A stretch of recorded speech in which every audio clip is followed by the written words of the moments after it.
Hi everybody, this is Gary Fong from San Francisco, California with my friends at Sony to witness the release of their newest camera, the Sony RX10 Mark III. Now I've been a very heavy user of the RX10 Mark II, the 1-inch sensor, simply because it's a great 4K video camera. It has everything that you would need for 4K. It has S-Log recording capability.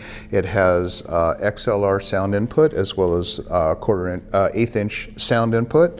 And it's all in a nice little compact package that gave us the ability to shoot anywhere between 24 to 200 on an f2.8 Zeiss lens. You can't really beat that. Well, now Sony has actually outdone themselves by making the camera go up to 600 millimeters. So I'll just show you what this baby will do now. So now it is a 24 to 600 millimeter lens, which is all in one little kind of body. You'd normally have to have a 24 to 70, a 70 to 200, and then a behemoth 600 millimeter lens for those times when you're shooting, wildlife in Africa or something like that.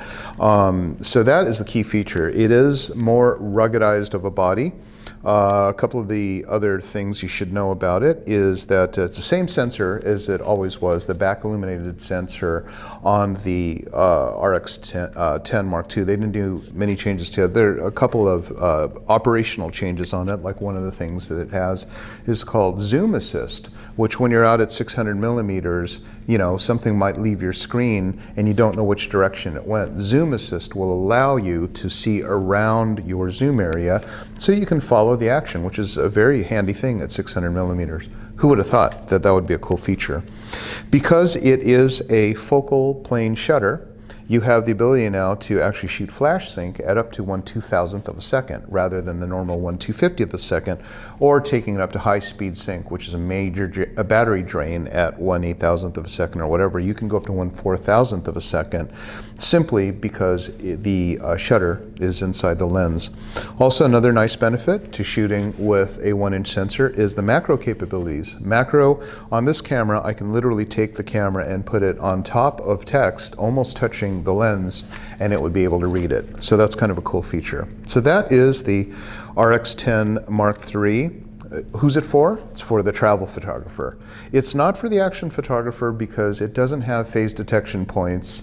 It doesn't have the ability to shoot. It'll shoot at 14 frames per second, which is what they call speed priority, but it will not shoot while tracking. It'll only shoot and track at 5 frames per second using only contrast sensor, contrast sensing focus points. So not a speed demon in that, but it again will outpace, say for example, A6300 shooting at 14 frames per second, provided that the subject is not, coming toward you or whatever, because it'll lock down in a continuous burst. But that is this all-in-one lens. Of course, one of the features that I love most about these built-in Zeisses is they have the ability to click the aperture ring on or off so that you can have it clicky or smooth. And that smooth is very, very important when you're shooting video. Of course, a zoom ring here, which will allow you to zoom very quietly and very independently of the film barrel, the lens barrel while you're shooting video. Different speeds and etc. Okay, so that is the RX10 Mark III. A couple of more announcements that they have done today in San Diego is the announcement of the 50mm f1.8 lens. Now, a lot of people have asked me, hey, but what lenses should I get with my A6300 or my A6000?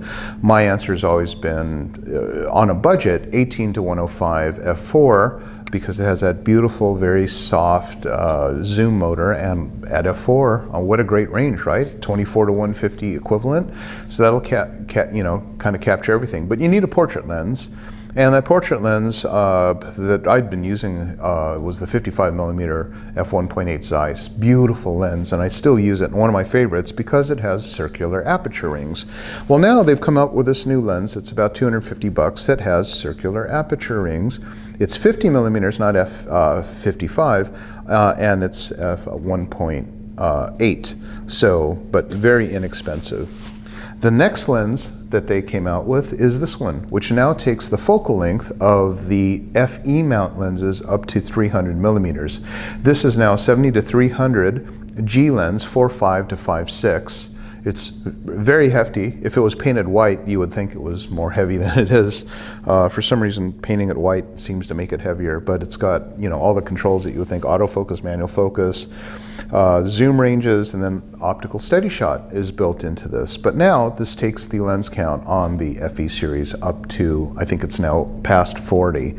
So for a wildlife photographer, here you go, 300 millimeter lens. Or if you really want to get in close to that giraffe or whatever, get the RX10 at a 600 millimeter equivalent. So for announcements, make sure to subscribe to my YouTube channel right up here, Gary Fong, and also go to garyfong.com, where we have all of our video instruction channels on how to unleash the power of your Sony mirrorless camera, how to shoot a wedding, many other topics of interest. Okay, thanks for watching.